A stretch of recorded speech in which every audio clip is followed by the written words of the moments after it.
नमस्कार, मैं हूं योगेश राणा और आइए बात करते हैं चंपावत में मुख्यमंत्री पुष्कर सिंह धामी के रोड शो और कर्ण मेहरा की चुनौतियों पर। पुष्कर सिंह धामी ने चंपावत उपचुनाव पर एकदम से फोकस कर दिया है, क्योंकि वो एक माह में तीसरी बार चंपावत गए और रोड शो के साथ साथ एक जनसभा भी की। और जनसभा में पुष्कर सिंह धामी ने जनता को एक संदेश देने की कोशिश की है, जबकि अभी तक कांग्रेस चंपावत के उपचुनाव को लेकर बस भूमिका ही बना रही है। और पुष्कर सिंह धामी ने बाकायदा बल्लेबाजी शुरू कर दी है, जबकि अभी तक उपचुनाव की कोई तारीख भी नहीं आई है, ऐलान हुआ नहीं है। ऐसे में यह सवाल बनता है कि पुष्कर सिंह धामी के रोड शो और जनसभाएं कांग्रेस के नए प्रदेश अध्यक्ष कर्ण मेहरा के लिए कितनी बड़ी चुनौती है, क्योंकि कई सारी बातें सामने आई है। इसको समझना जरूरी है, इस पर बात करेंगे। लेकिन पहले यह समझ लेते हैं कि बनबसा से टनकपुर तक रोड शो और इसके बाद टनकपुर के गांधी मैदान में जनसभा कर पुष्कर सिंह धामी ने क्या संदेश जनता को देने की कोशिश की है, चंपावत के लोगों को क्या मैसेज देना चाहा है। पहली बात, इस रोड शो और जनसभा में पुष्कर सिंह धामी के साथ सांसद अजय टमटा और चंपावत से पूर्व विधायक कैलाश गहतोड़ी के साथ और भी कई सारे विधायक मौजूद रहे। दूसरी बात, यहां पर पुष्कर सिंह धामी ने कई सारी उपलब्धियां, घोषणाएं और योजनाओं का जिक्र करते हुए कहा कि मेरा शुरू से ही चंपावत सीट से लड़ने का मन था। यह मां पूर्णागिरी और शारदा मैया की ही इच्छा है जो मैं आप लोगों के बीच में आया हूं। पुष्कर सिंह धामी ने एक और बात कही। उन्होंने कहा, प्रदेश में 47 सीटें जीतकर इतिहास रचने में प्रदेश के लोगों ने हमारी मदद की है। हमने हर निर्वाचन क्षेत्र में विकास के लिए काम किया है। मैंने पार्टी को विधानसभा चुनाव जीतने में मदद की, लेकिन मैं चुनाव हार गया। उन्होंने कहा, यानी मैं व्यक्तिगत लड़ाई हार गया। यह पुष्कर सिंह धामी ने जनसभा में आए लोगों से कहा। उन्होंने यह भी कहा कि वो चंपावत का चुनाव भारी मतों से जीतकर अधूरी शपथ को पूरी करेंगे। आप इस पूरे भाषण को पुष्कर सिंह धामी के सोशल मीडिया पेज पर जाकर सुन सकते हैं। इस भाषण में एक बात पर और गौर करने की जरूरत है, और वो यह कि पुष्कर सिंह धामी ने भाषण का बड़ा हिस्सा यह समझाने में खर्च किया कि वो अपना चुनाव हार गए और इसके बाद कैसे चंपावत सीट से लड़ने के लिए आए हैं। उन्होंने जनता को यह समझाने की कोशिश की वो कैसे हार गए, उनका दोबारा मुख्यमंत्री बनना कैसे तय हुआ और कैसे भाजपा के 28 विधायकों ने उनके लिए सीट खाली करने की इच्छा जताई, कैसे वो प्रदेश की किसी भी सीट से चुनाव लड़ सकते थे। वो मुख्य सेवक है तो वो सभी सीटों पर कुछ लोगों को जानते हैं, लेकिन इतने विधायकों ने सीट छोड़ने की ऑफर की, उसके बाद भी उन्होंने चंपावत को क्यों चुना।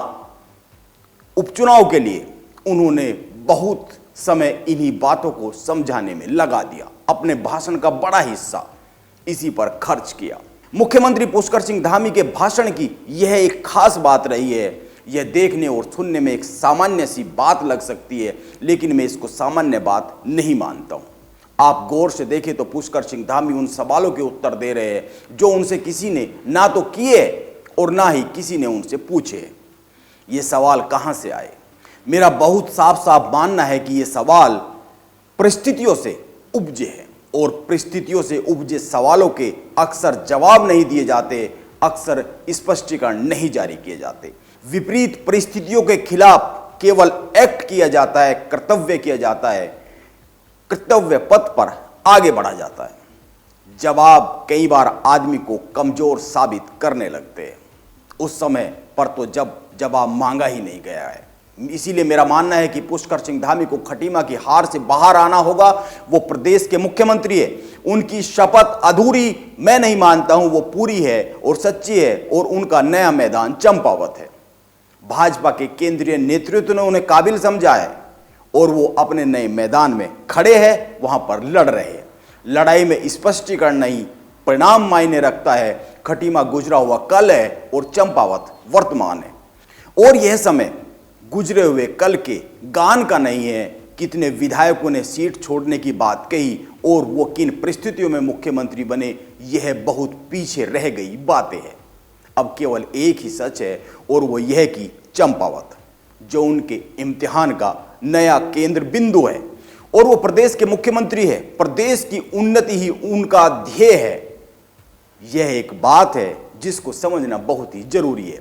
इसीलिए इस बात को आगे बढ़ाते हुए आइए दूसरी दिशा में चलते हैं और देखते हैं पुष्कर सिंह धामी का यह रोड शो और जनसभा कर्ण मेहरा के लिए कितनी बड़ी चुनौती के तौर पर उभर कर सामने आता हुआ दिख रहा है और कर्ण मेहरा इस चुनौती से निपटने के लिए क्या कह रहे हैं और क्या कर रहे हैं।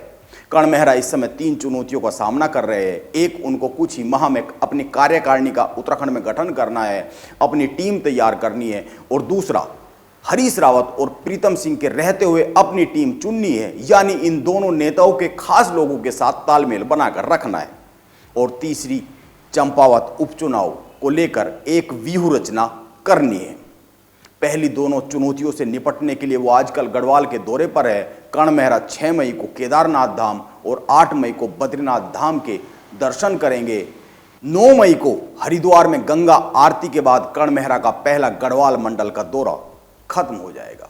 इसके बाद वो कुमाऊं के सभी विधानसभा क्षेत्रों में प्रवास पर निकलेंगे। इसीलिए यह तो तय है कि 9 मई के बाद वो कुमाऊं में होंगे और तब तक चंपावत में चुनावी माहौल का रंग और अधिक गाढ़ा हो चुका होगा।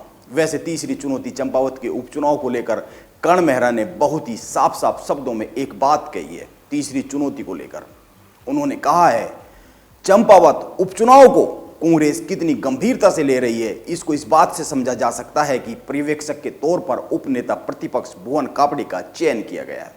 इसीलिए उत्तराखंड में कांग्रेस की रणनीति एकदम साफ है, क्योंकि भुवन कापड़ी खटीमा में मुख्यमंत्री पुष्कर सिंह धामी को पराजित कर चुके हैं। यह बात कर्ण मेहरा ने कही है, जिसको बोलकर उन्होंने बहुत सारी बातें एक साथ साफ कर दी है, यानी वो गंभीर लड़ाई के मूड में है। चंपावत में कर्ण मेहरा की बातों में मजबूती दिखती है, लेकिन ध्यान में रखना होगा कि मुख्यमंत्री पुष्कर सिंह धामी ने टनकपुर की जनसभा में एक साथ कितने ही कांग्रेस के कार्यकर्ताओं को भाजपा में शामिल कराया है।